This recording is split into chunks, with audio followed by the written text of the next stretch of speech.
Today I'd like to take you through a few basics or principles of Pilates. They're really the foundations, just a few things to know before you actually start doing Pilates exercises and movements.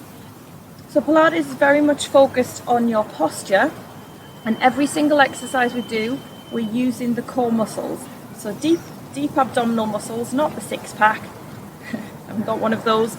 But underneath there, they kind of wrap around as a corset muscle, the transverse abdominis, and this is really a support it is the trunk, it's a support for the rest of the body. So I'll show you quickly how to engage those muscles. The pelvic floor is also another key part of the core muscles, so it's not just the abdominal, it's also the pelvic floor. So Pilates is excellent for also toning and strengthening your pelvic floor and preventing things like bladder leakage, pelvic floor prolapse, prostate issues. So we'll go through activating those core muscles, feeling them and switching them on, and we try to keep those gently switched on throughout the Pilates movements to help you to target the other muscles in the body. Another thing is posture. So a key thing is that Pilates does improve your posture. So when you're actually doing the Pilates exercises, we always want to focus on the position of our head, making sure we're not dropped forwards into full posture, the position of our shoulders, hips and knees. When you start to strengthen muscles at the back of the body and stretch and release tension in the front of the body, as we do in Pilates exercises, your posture will naturally improve anyway, but it's something that we work on and think about with every class. Another thing is breathing, and the main thing is just to breathe throughout the sessions. Sometimes you can start Pilates and really get overwhelmed by the proper or correct way to breathe. I'm just going to take you through reminders of breathing. The breath, so the diaphragm and the core muscles do work together, they co-contract, but the main thing that I teach is not to hold your breath, and as soon as you realise that you are holding your breath, that's fine. You've realised it, breathe out, let the breath go, your body will take another breath in. It all just kind of falls into place eventually, like learning to drive a car. So the first time you try to drive a car, you've got all of these things to think about, like the clutch, like the gears, like the mirrors. It's just the same. There's all of these things to think about. It eventually starts to become more natural and fluid, but you just have to practice. Yes, okay. That's why it is really important to do Pilates with a teacher or with some guidance to take you through, just to remind you how to do things properly. Okay, so for posture, there are lots of different postures, and that comes to the way that what is posture? It's the way that we stand, the way that we walk, the way that we hold ourselves, and the way that we sit whenever we sat down the sofa or a chair. It's how much do we slump. When you're standing, do you tend to lean to one side? Do you tend to take your feet out really wide? All of that kind of thing, just to try and be aware of. So it's quite good when you're standing queuing in the supermarket just to notice your posture, try and correct it. So we'll go through some of that. So whenever we're standing in Pilates, the feet should just be under the hips. Your hips are usually not as wide as you think they are, so they're not going to be out here. It's these hip bones. They're usually in line with your shoulders. So shoulders, hips, knees and ankles can be like two parallel tram lines running through the body. That's to make sure that we're not rolling our knees in, nor are we turning them out. If we start to have those kind of issues going on, it's problems down at the feet, ankle and knees, which can cause knee pain and also refer up to hip pain as well. Okay, so just try to bring your feet in line with the hips and the shoulders, relax your arms down by your sides, then you can notice are your hands at the front of your thighs. Ideally we want our hands to the outside of our thighs, and let's just think about the chest bone and the sternum here. Imagine that you're just lifting, just the slightest lift of the sternum or chest bone up towards the ceiling or the sky, and that will help the chest open. And then gently pull the shoulders, not too tight, just a gentle pull of the shoulder blades back, so that your hands, your fingertips, are down the sides of your leg, the outside of your leg, rather than in front. Okay? That might not feel comfortable, but it should feel quite natural. So automatically, we've gone from a slump position to a standing position like this. Gently tuck the chin back, and then to help keep all of this in place, we'll now come on to breathing and the core. Okay? So I just want you to breathe in through your nose, out through your mouth. So quite a gentle, a slow, long full breath, but quite gentle, not a sharp inhale. So breathe in, draw the air in through the nose, into your lungs, breathe out through your mouth. Now if you can, try and imagine that as you breathe in through the nose, you're trying to pull the air into the back of your ribs. Breathe out through the mouth as though you're blowing bubbles, as though you teach a child to blow bubbles, quite gently, that kind of breath.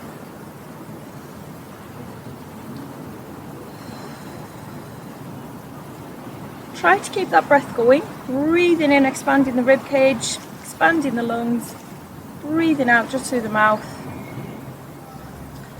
And then for the abdominal and pelvic floor muscles, you can do one or the other. They contract and work together, so one or the other. I tend to switch as I'm doing class.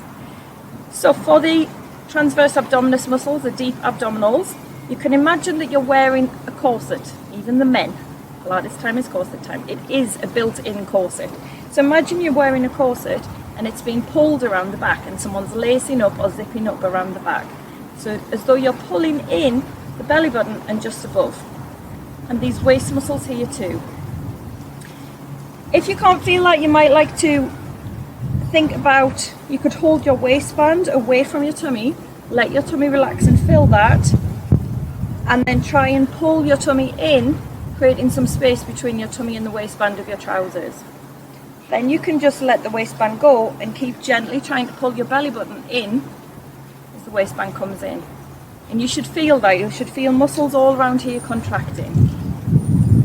Okay. Pull in as tight as you can, so level 10 out of 10. Take a breath. And then as you breathe out, gently try and let that go about halfway. So go from a 10 out of 10 pulling in to about 5 out of 10. Try and breathe in again, but again, don't worry too much about the breathing. And then next time you breathe out, let it go a little bit more, tiny bit, so it's about 20-30%, 2 or 3 out of 10. And try and hold it there. Okay, so that is activating your deep core muscles. And it's just a gentle activation. The more challenging the exercise you do, the more we might try and contract that core, but not just as you're getting started. Let that go, and let's try focusing on the pelvic floor. It'll do the same thing, but for some people they feel the abdominals more than the pelvic floor and vice versa. So for the pelvic floor, imagine that think about your pubic bone and your tailbone, one at the front, one at the back. Imagine inside you're trying to pull those two together, like they've got little magnets on them and you're trying to pull them together inside of you. Pull in, and then see if you can slightly pull up as though you're drawing a zip up. If you can't feel that, you could just imagine that you're squeezing to stop the flow of water, as though going to the toilet and you're trying to squeeze to stop that. But it tends to be more effective if you can think about the pubic bone and the tailbone and the two things pulling together. And then again, as tight as you can, pull together and up inside of you. Take a breath out, relax it about 50%, breathe in, breathe out, relax it a little bit more. And if you're not sure, if you can't tell whether you're still switched on, activated in those muscles or not, just completely relax. And you'll usually find that everything completely relaxes and you did still have a contraction. Okay? So when you do Pilates, we practice holding that 2, 3, 20, 30% sort of level throughout the class, and that just starts to tone, strengthen and stabilize the core. Then you're ready to start moving, protecting your back, and your core will always be working through Pilates.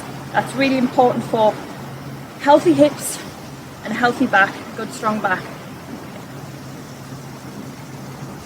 So those are really the basics that you need to know. There are other things that come into it, like flowing movements, concentration and focus. Pilates is a very focused exercise method. It's very mindful because you really have to concentrate on all of those things and then the exercises. So everything else that might be going on in your life, any worries, any to-do lists, all of that kind of thing, there's no space for those. Those have to be pushed out of your mind while you're doing your Pilates practice to do it well.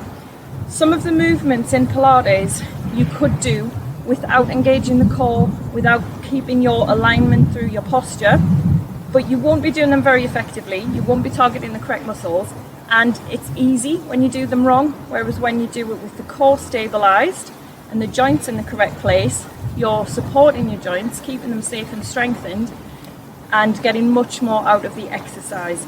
So it's much harder to do it properly with the Pilates method, but you get so much more out of it, and that's why you do get results from Pilates quicker than doing the exercises without those points of focus. Okay, so we're ready to start doing some Pilates movements. See the next video for that. If you like this, if this made sense to you and you like it and you want to see more, then please like the video, give it a thumbs up, subscribe to my channel as I take you through beginners Pilates and Pilates for seniors. I do a lot of work on making every single Pilates movement adaptable.